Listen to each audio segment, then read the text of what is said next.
I was working with Liz Merriweather for something like 3 years, on this screenplay, which had a much more kind of salacious title to it. And I just loved the script. Every evolution of the script was something that I really responded to.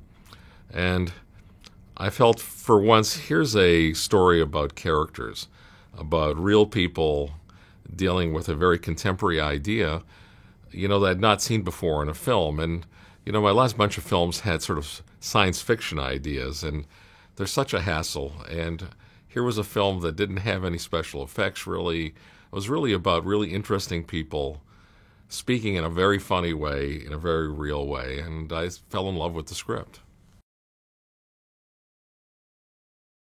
I think the fresh idea here is the concept that contemporary sort of young adults have a much easier time having sex suddenly with a partner than really having a romantic relationship, a true emotional involvement with someone. And I thought, well, that's really interesting. Harry Met Sally asked the question some 25 or 30 years ago whether a man and a woman could be friends without sex getting in the way. Frankly, I think the question today is it possible for a man and woman just to purely have a sexual relationship without emotions getting in the way?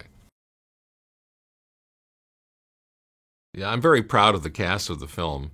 I think certainly our two leads, Ashton Kutcher and Natalie Portman, are almost iconically representative of their generation, which is people in their late 20s and early 30s.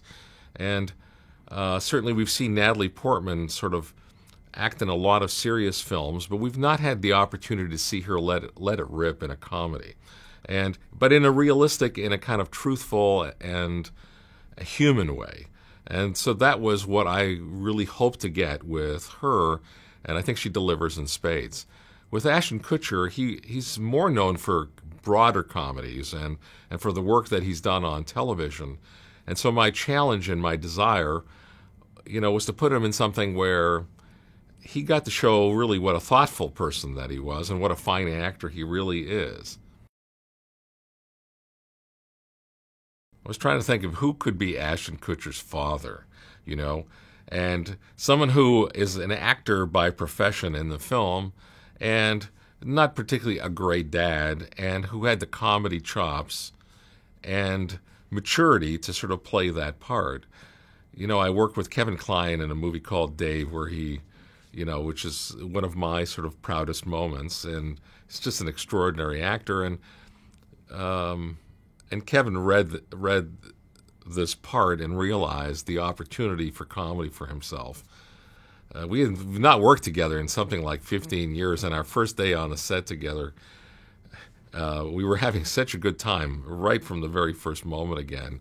He turned to me and he said, next time we shouldn't wait 15 years before we work together again.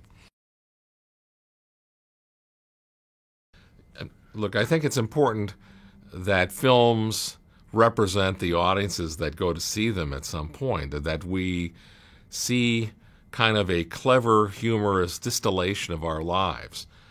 So it focuses on who we are and where we are in our society. And so a film like this, that deals with the subject both humorously and frankly seriously, hopefully will resonate with audiences and sort of become the kind of talking, conversational films that we love to go to in groups, that men and women like to go to together, because frankly there is a difference in sort of gender perceptions of what dating is like, what relationships are like, what sexuality is like.